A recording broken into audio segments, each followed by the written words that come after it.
I'm Elle Embers, and this is Cosmic Curiosities.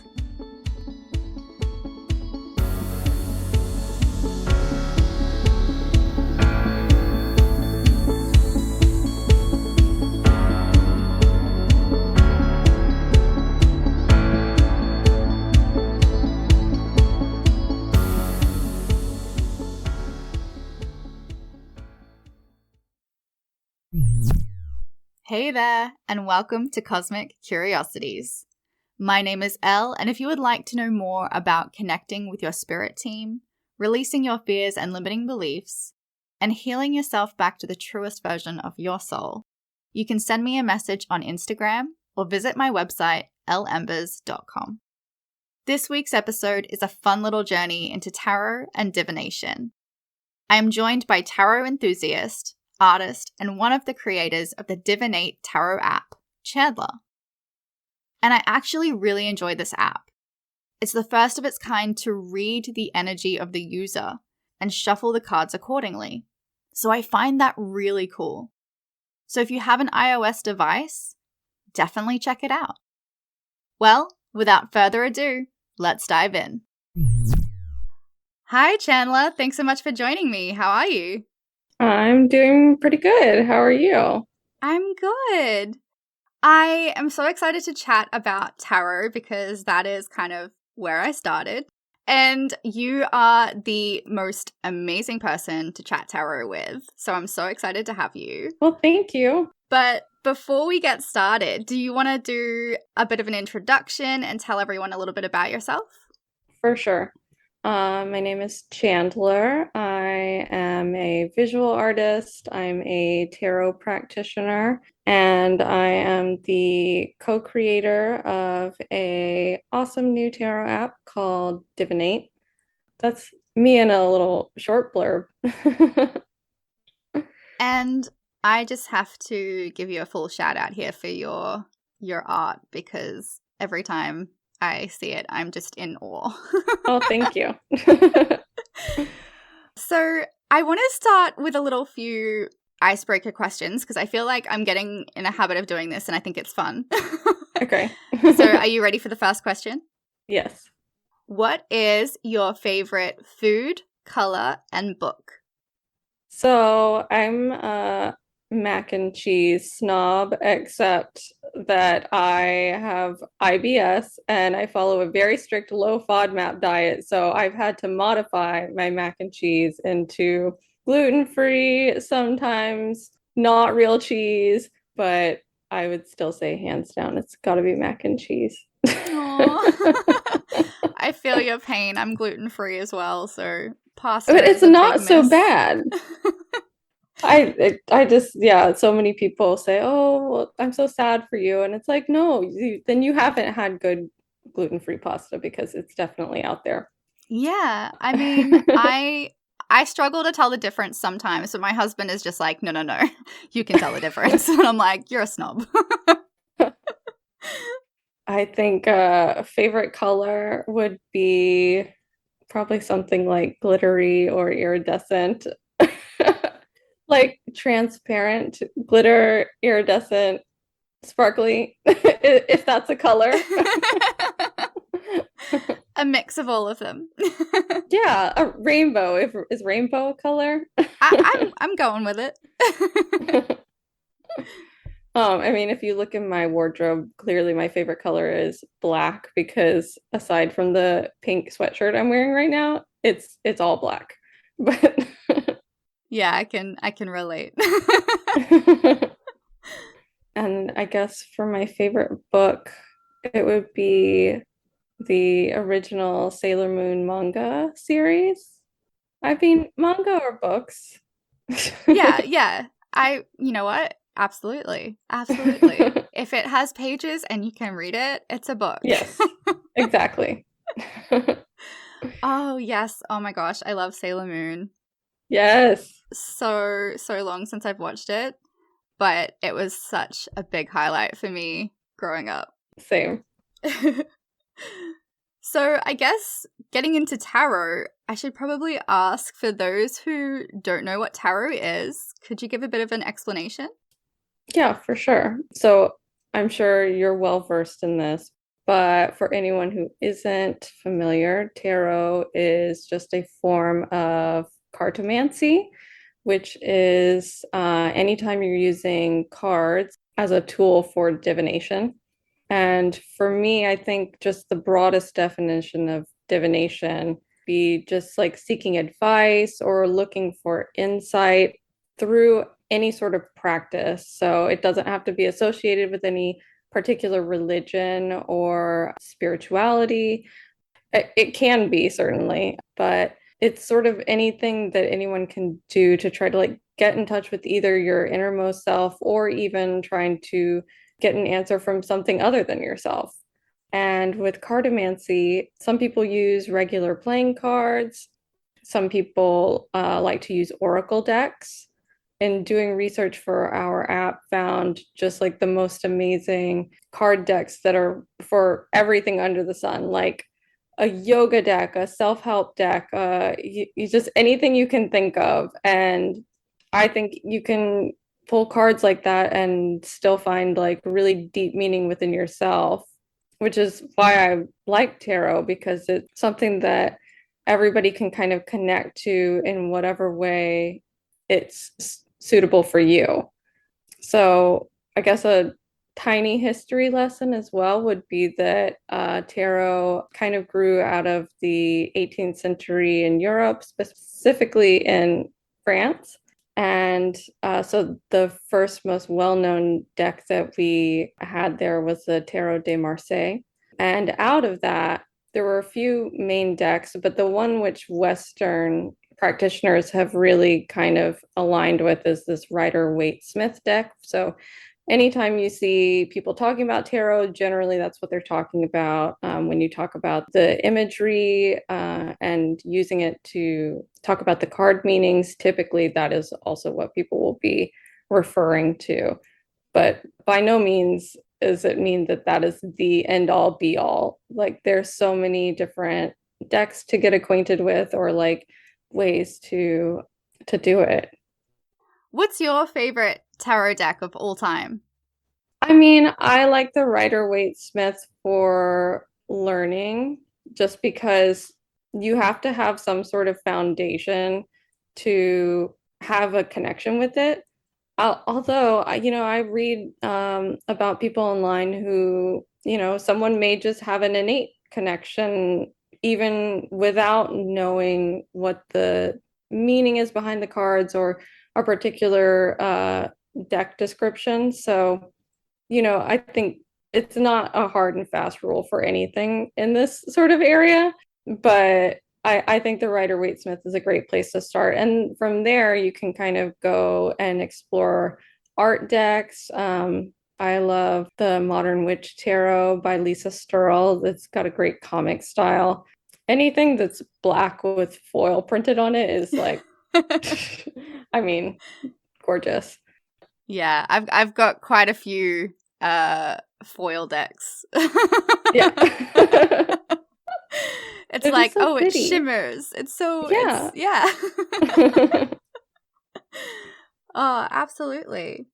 I was kind of curious when you brought up the history behind tarot and things like that. What introduced tarot into your world?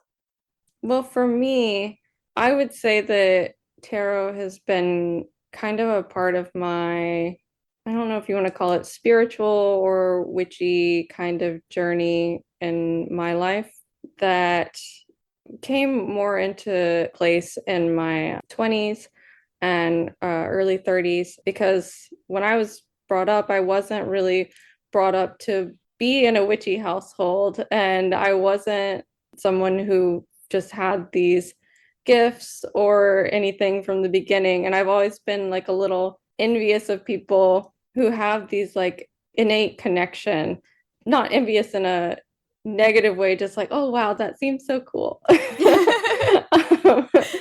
Like my best friend, she just kind of had these senses, or she'll dream something and then it happens. And I'm like, that's cool. And then the only time I've had a legitimate ghost encounter, though, I was like actually terrified. And so I don't know why I think that having more of those kinds of encounters would be nice to have in my life. But yeah, basically, kind of in my 20s, I started exploring more and kind of opening myself up to the possibility of like, oh, this stuff that I've always really had a affinity for and a fascination with, but I was kind of told, well, that doesn't exist, or like, and I'm sure that came from a place of love, like, well, we don't want you to worry about demons coming out of the attic or something. It's like understandable. But as an adult, I was able to kind of give myself permission to I feel like at first I labeled myself as like a optimistic skeptic, where I wanted to believe, but I hadn't really seen any proof yet. And I still needed this proof. And as time went on, I kind of started giving myself permission to believe that maybe there was more and look into it. So, like going to psychics or hiring local witches and practitioners for different services. And like I said, my own particular haunting encounter kind of definitely left me with, okay, this is something I'm ready to accept. Yeah. I was seeing someone in a previous relationship who had a tarot deck on their shelf and they never really used it or anything. So I asked about it and asked if I could have it. And after that, I started using it every single day. I taught myself using online resources like Elliott Oracle, it's a great one, and Biddy Tarot. And after doing that every day for a year and like keeping a journal and everything, I started giving readings to other people and kind of offering my services. But then the pandemic hit and everything just kind of got turned upside down.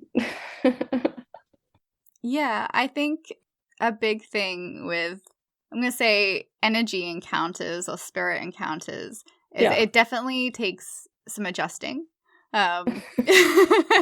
It's not something that you're going to feel comfortable with the first, few dozen Right. times. Um, but yeah, it's something that you learn to adjust to in the long run.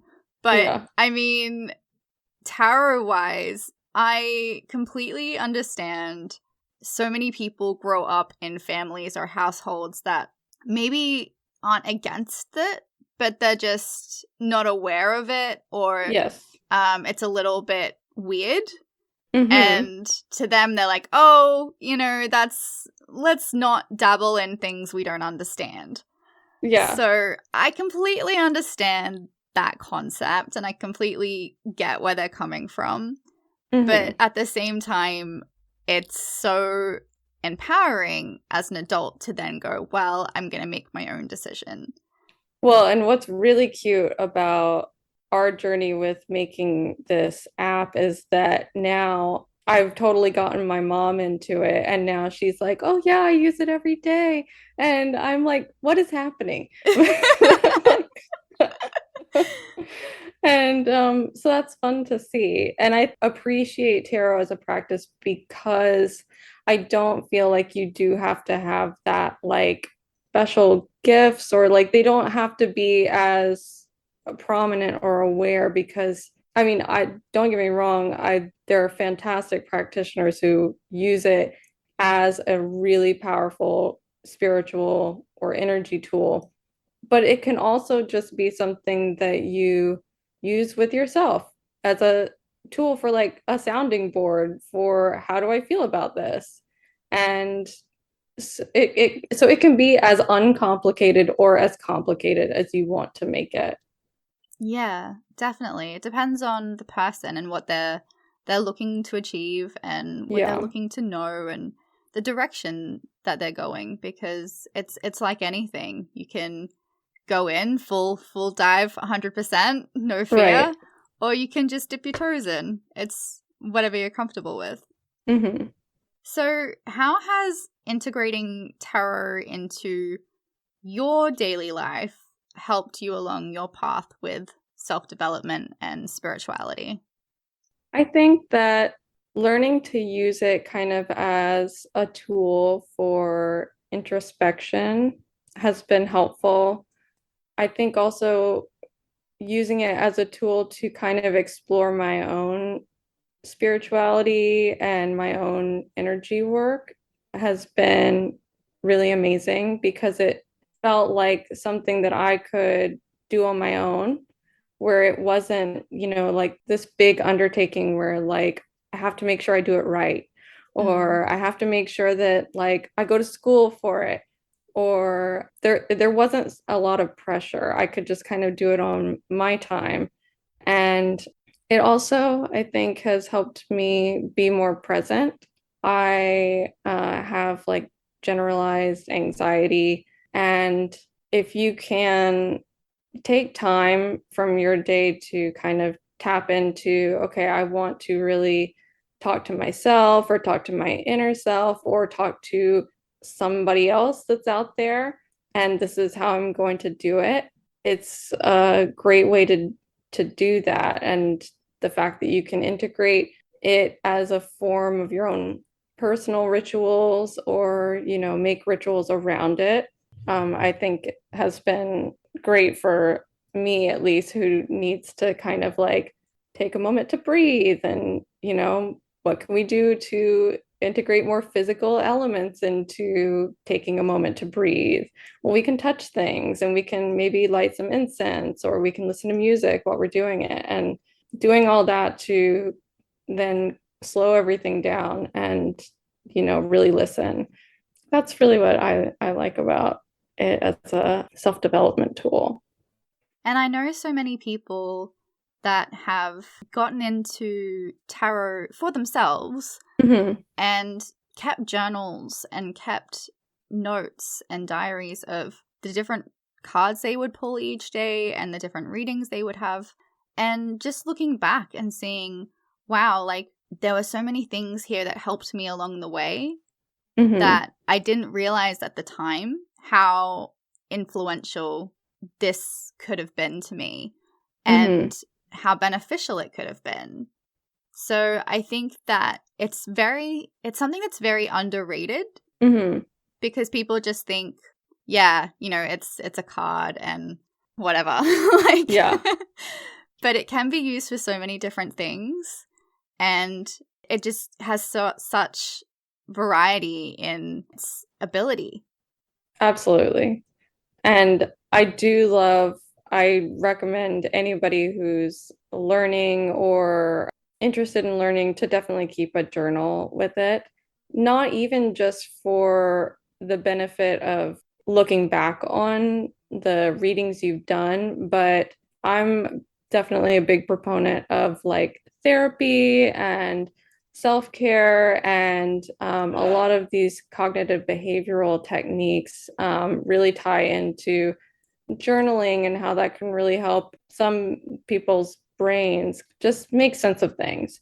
And if you keep it as a daily sort of diary, the idea of like keeping a journal just for your moods or emotions or whatever might not seem so sexy. It might not be so appealing, but if you can tie it into something fun, like, oh my gosh, I get to wake up and do my 3 card reading while I have my coffee and then, talk about how that made me feel, then suddenly it's not so much of a homework assignment. Yeah, it's not so scary. Yeah. So, creating the app, because that has been such an influential event for you and your partner, Mhm. what led you to creating the DIVN8 app? So my partner and we left Los Angeles during the pandemic. We moved on to our sailboat and we sailed out of the country. And I guess I'll say that was fun on its own for sure. It's an amazing adventure. But aside from the sailing, we both wanted to kind of take on a new project. and it had some strict parameters. We had to be able to do it on the boat. we couldn't we couldn't set up a shop somewhere in person, but we both were looking at wanting to build something and build something that helped people. My partner is a Tibetan Buddhist, so he felt very strongly about wanting to incorporate the idea of helping people be more present and helping people really tap into their intuition.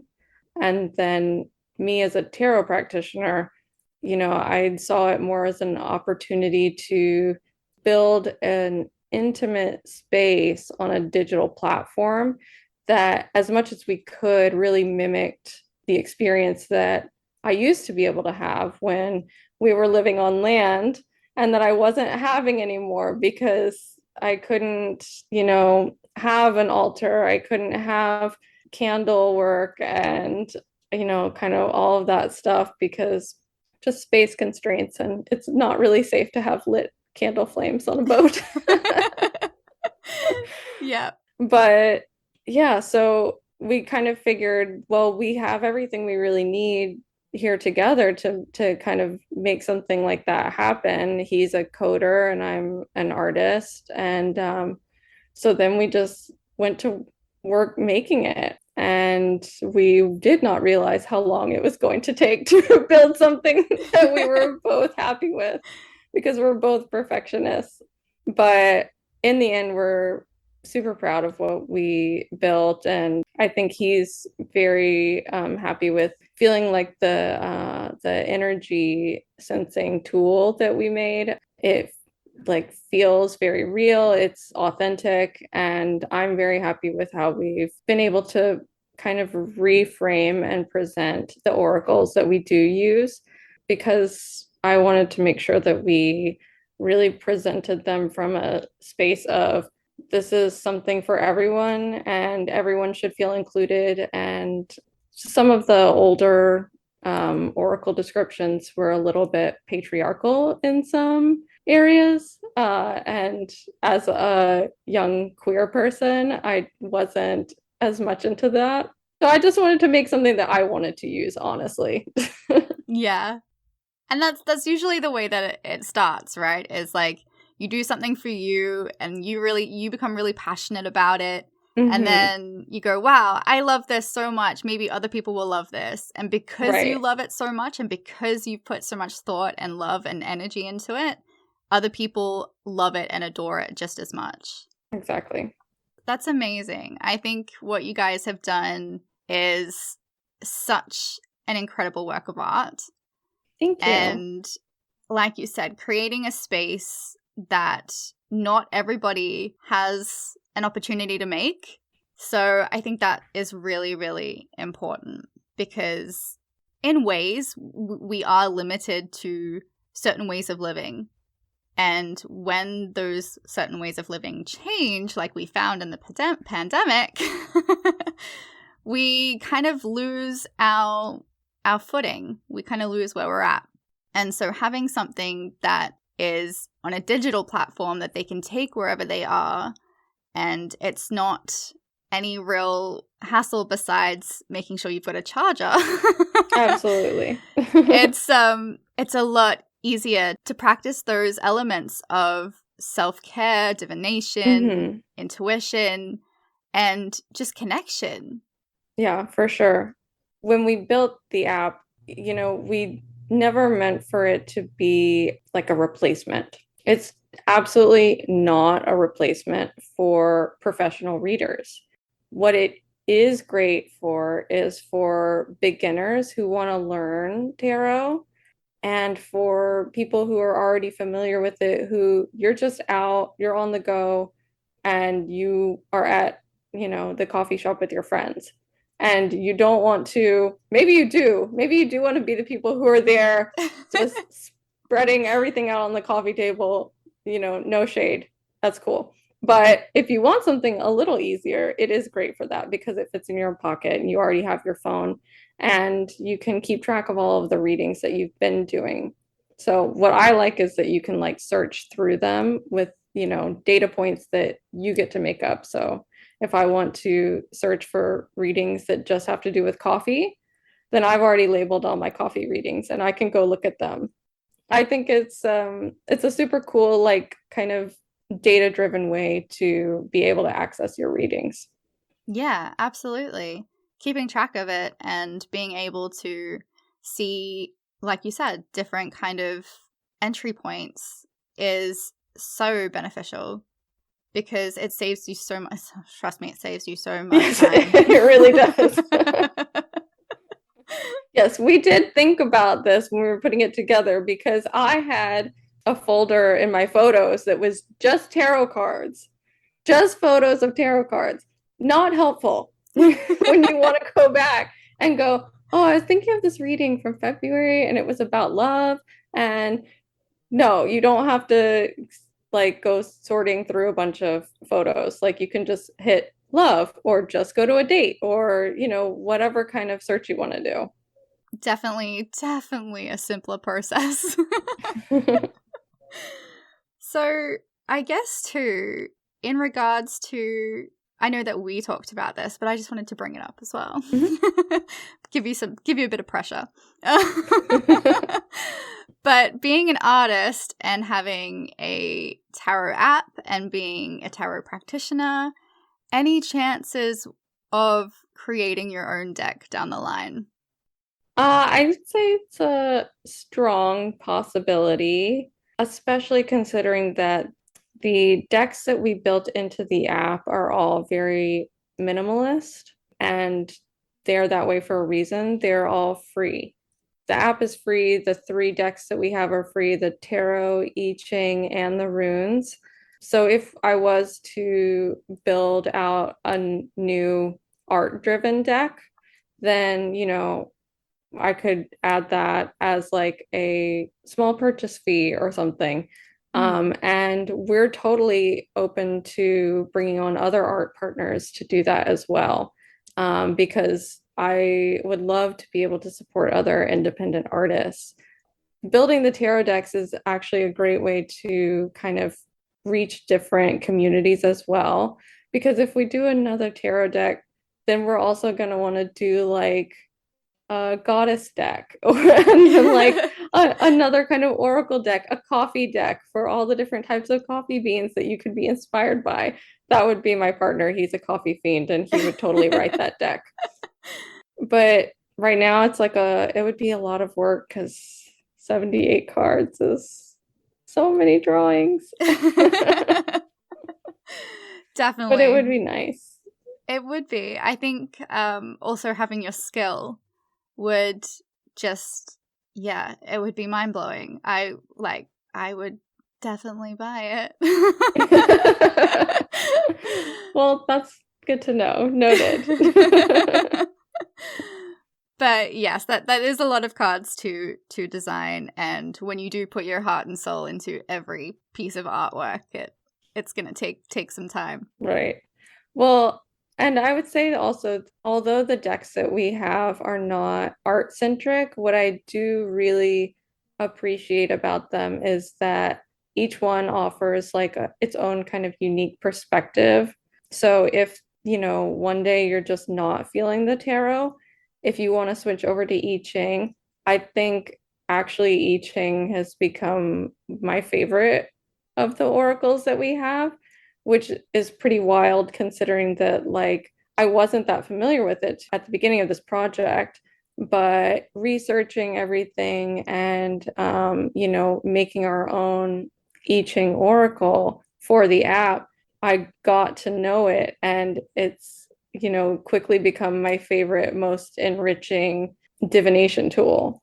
So even if there's not like even if the tarot isn't quite working for you, there is something else to kind of like consider. Yeah. And I guess too, just for people who don't know what etching and runes are, can you give a little explanation, like a little explanation on both? Yeah, for sure. They're both divination techniques. The I Ching comes from ancient China.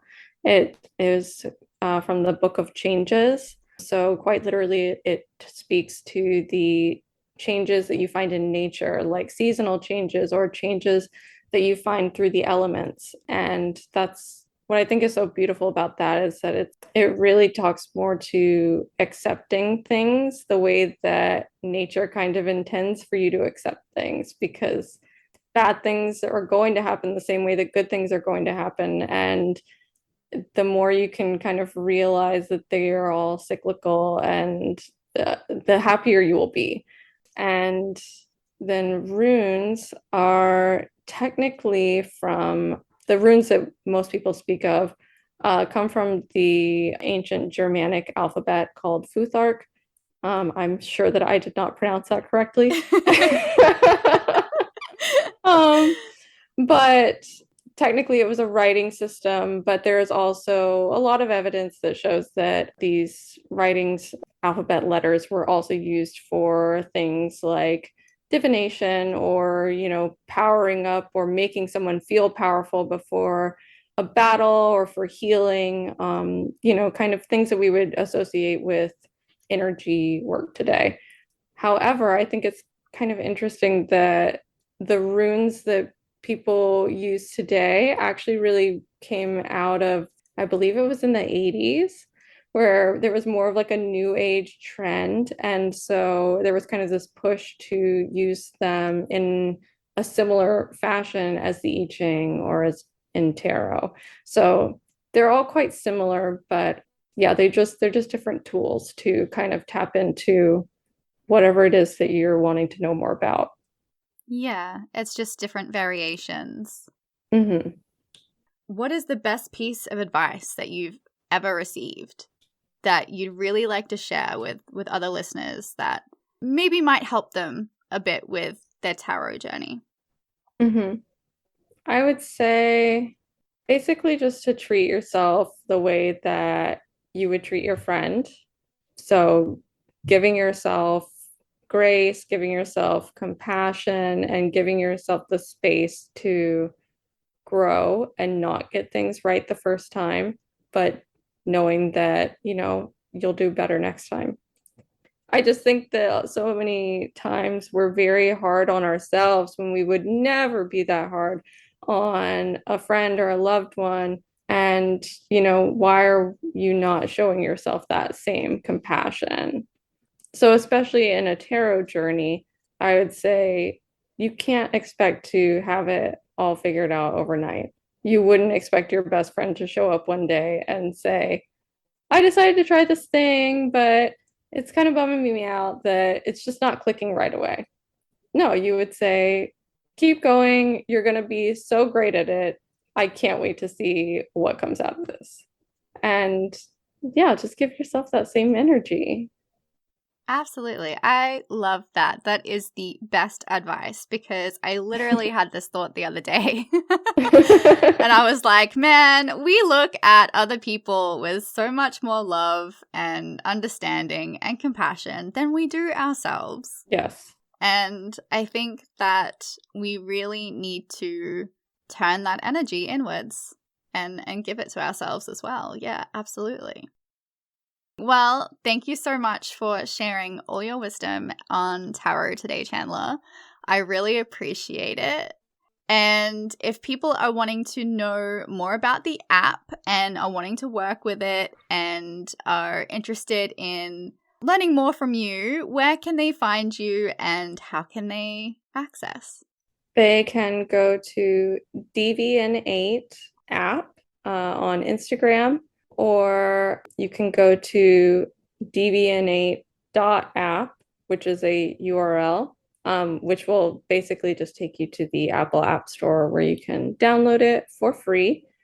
Yeah, we're always posting on our Instagram of, ways to use the app that you might not have thought of. So there's a ton of information on there. Thank you so much, babe. I really appreciate it. Thank you for having me. Well, this is your Earth Side Spirit Guide signing off for the week. If you'd like to know more about how you can work with me, you can follow me on Instagram at l.embers or visit my website lembers.com.